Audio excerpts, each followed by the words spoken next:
Olá, nerds, geeks e afins! Estamos todos aqui marcando posição com o terceiro episódio da primeira temporada da série A Casa do Dragão, exibido na HBO Max. Pois bem, pessoal, e não é que temos ação logo de cara aqui na abertura, pois é, configurando que seria um episódio cheio de ação o tempo todo. Sim e não, na verdade. Começa com ação, termina com ação. Mas o miolo é tudo e puro sangue.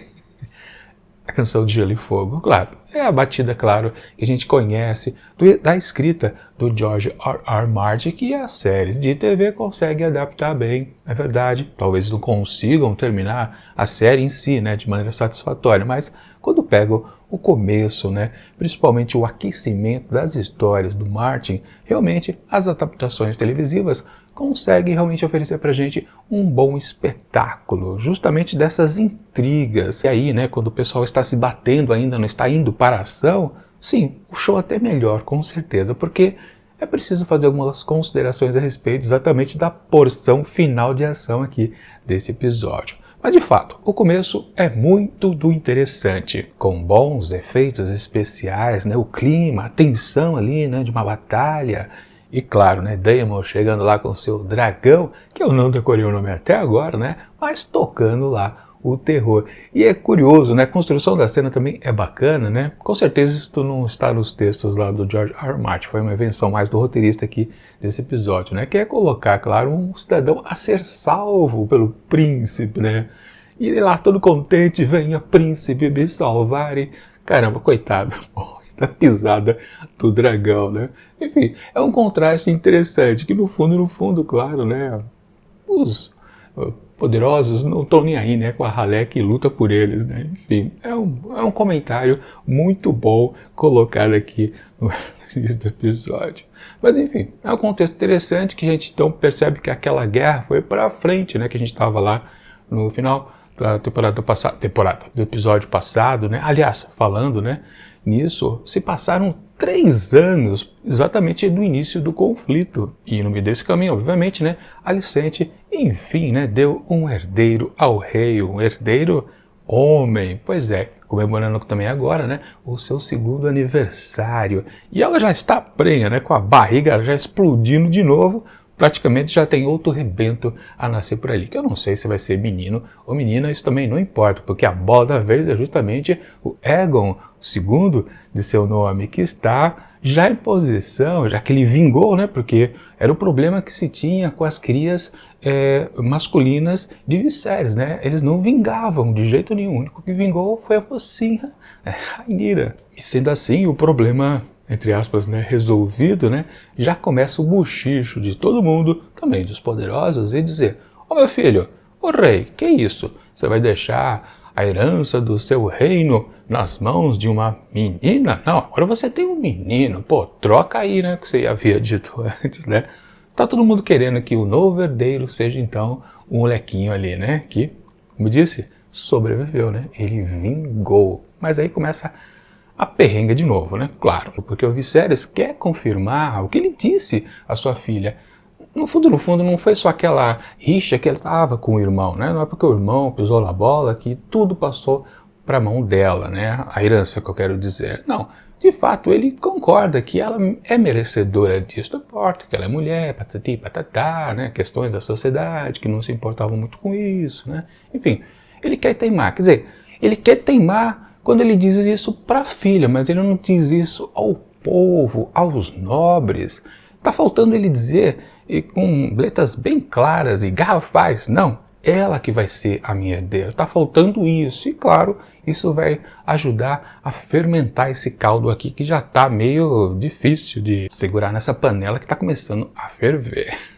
Enfim, também, como eu disse, são as boas questões que tem o texto do Martin, é nessa base realmente, é nas intrigas familiares, políticas, comerciais, enfim, tem de tudo, E basicamente, já se começa a pontuar aqui uma necessidade, já que Rhaenyra também já alcançou sua idade, maioridade, ela precisa arranjar um pretendente. E aí não basta apenas ela se casar, ela precisa fazer uma boa aliança para o reino, né? Não é uma questão de encontrar um boy que ela goste. Não, ela tem que casar com o sujeito certo que traga algum conforto maior ao reino, né? Que sirva como uma aliança que já gere um bom resultado logo de cara, ou talvez alguma coisa mais para o futuro. E aí que vemos, né, uma das propostas ali presente na festinha de aniversário do maninho, exatamente lá o Jason Lannister, né?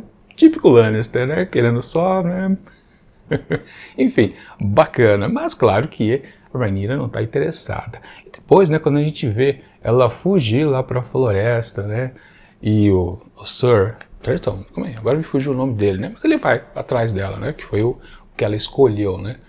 Cara, já dá para perceber que rola assim alguma coisinha no ar entre os dois ali, pode render algumas coisas para o futuro, né, que não tem a ver exatamente com o que papai quer, né. A bola está cantada, é visível que isso está cantado pra gente, né? É óbvio, né? Mas enfim, né? E também, só já fechando essa parte aqui do caminho dela para a floresta, né? Que é até um contraponto do que o próprio pai faz indo ali para a mata do rei, que é exatamente, né? É uma questão de caçada, né? Comemoração lá do filho, no seu segundo aniversário, também tem um motivo de fazer mais uma grande de uma caçada real, com toda aquela pompa. E, na verdade, quem caça, quer dizer, também não dá para dizer que é uma caçada, né? Porque o que acontece com o Rhaenyra e seu guarda real, não, exatamente, eles não foram lá para caçar, mas eles são atacados por um javali, e esse que é o problema, né? Eles têm que se defender de qualquer forma, né? Eles voltam lá para o acampamento com uma caça, né?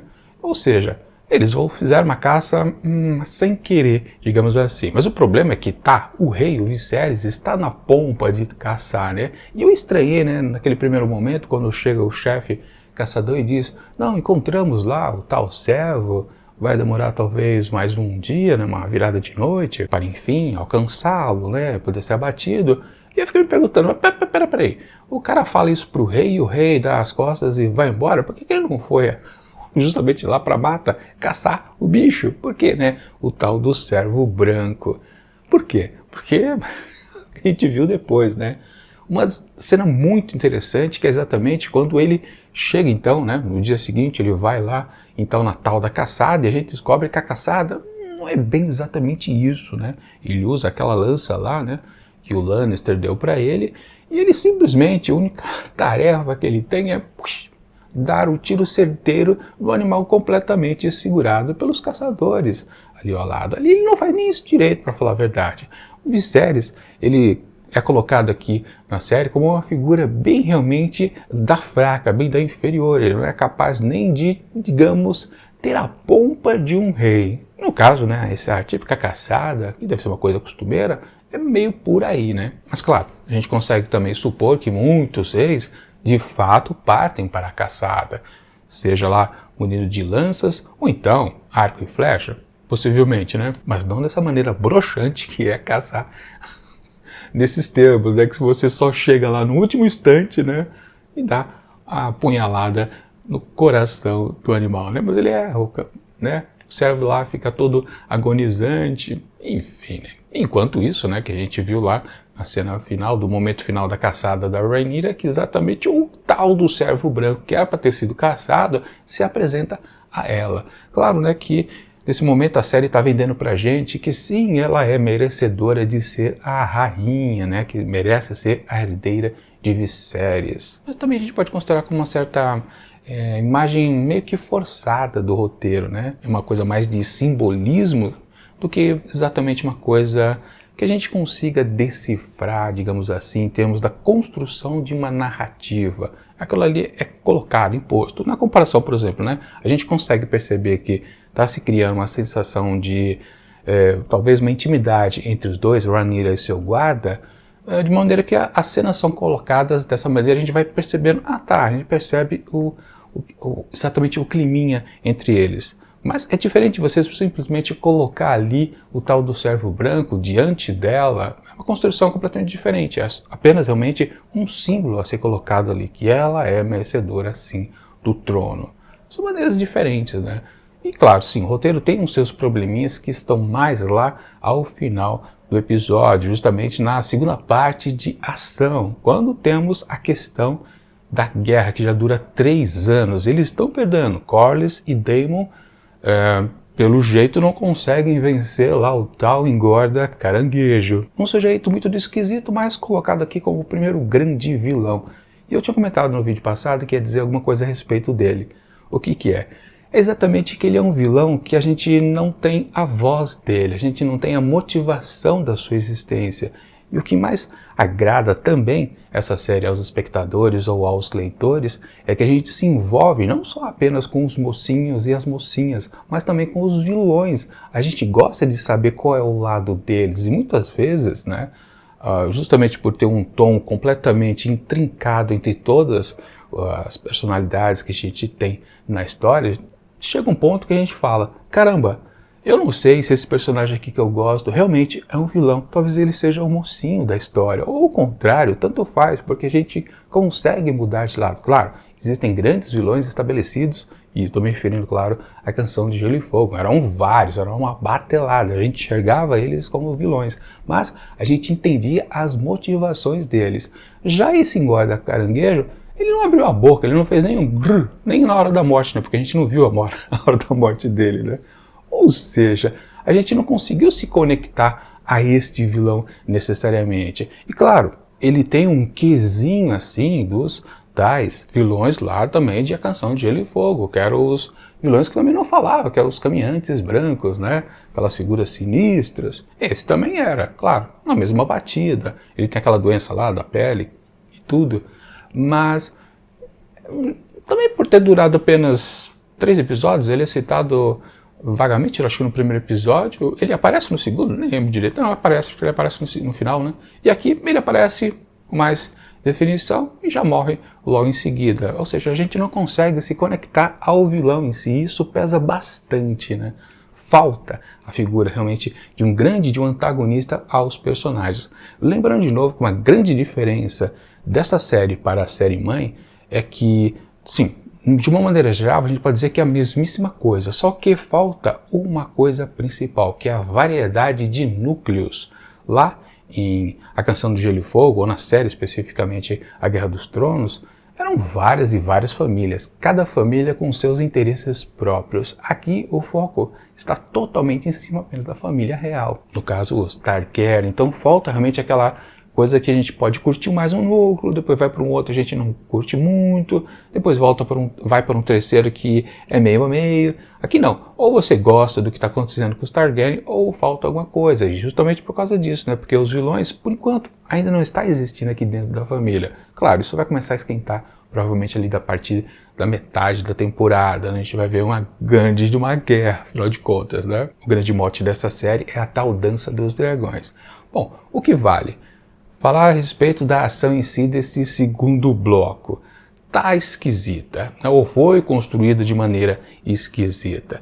Primeiro que é até um pouco difícil de você comprar o que eles vão fazer ali, né? Qual é a jogada para enfim derrotar o tal engorda caranguejo depois de 3 anos de longas batalhas. Assim, lembrando, né? No final das contas, né?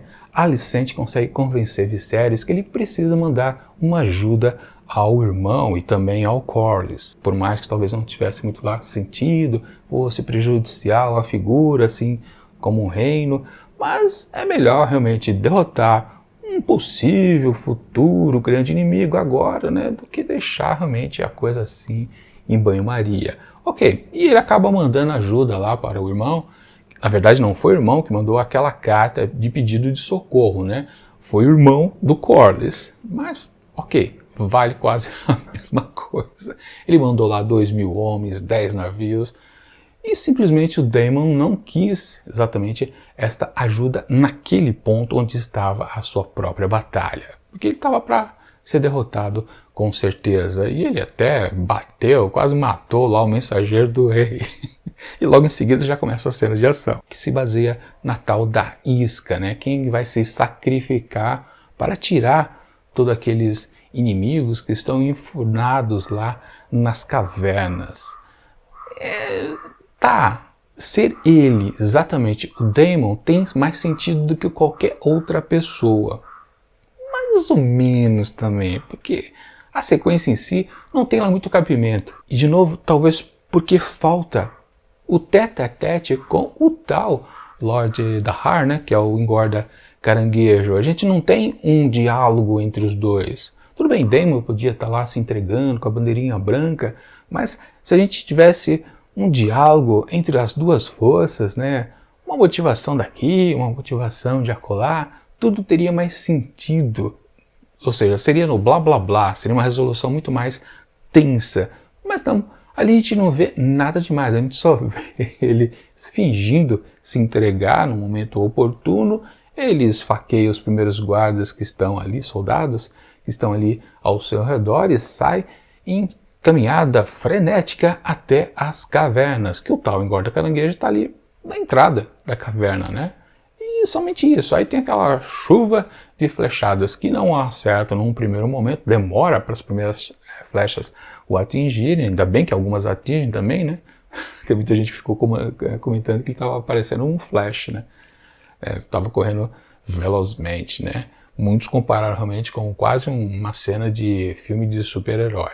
De fato, parece, tem um tomzinho, não parece lá muito Guerra dos Tronos, a Canção de Gelo e Fogo, porque a construção da cena, ela tá forçada. Porque, no fundo, não tem cabimento.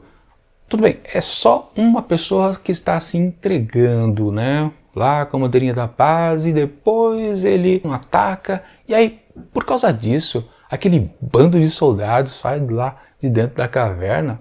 Não tem motivo. Bastavam os pouquíssimos que tivesse ali, porque um dia, né, ele não ia conseguir vencer todo mundo. Mas todos os soldados saírem ali das cavernas, realmente é completamente inverossímil. Não dá para a gente acreditar que aquilo ali fosse possível. E depois, também qual é a solução? É que aparece um dragão, torra lá primeiro os arqueiros e um pouco mais do pessoal ao chão, e aí, enfim, também chega toda a força lá de Corlys.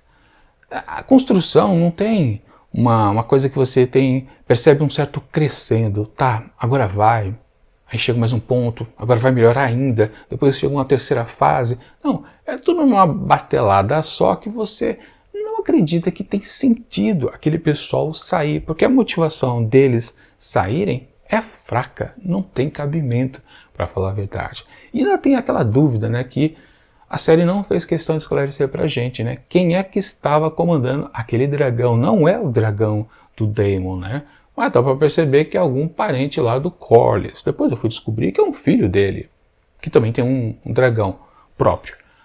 A série não explicou nada disso, então fica aquela dúvida, né. O próprio engorda caranguejo ficava desconfiado, olhava para cima, será que vai aparecer um dragão aí? A gente sabia que, como é que o dragão vai aparecer, né? Vai aparecer sozinho, queimando todo mundo, sem estar o seu dono ali pilotando, digamos assim, porque está ali embaixo, né?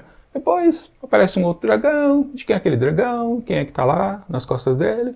Enfim, a série não fez questão mesmo de mostrar, né? Claro, ali no lance que a gente vê, a gente fica pensando, deve ser o irmão ali do Corlys, que é aquele que estava enfesado quando estava fazendo ali planos de guerra. Mas também não é ele, né? Parece que é o filho realmente do Corlys. Uma salada, realmente. Aquilo tudo ali está muito mal explicado. A construção daquela cena de ação não está bacana. Embora você possa, sim, se envolver com ela e curtir. Mas se você para pensar, você...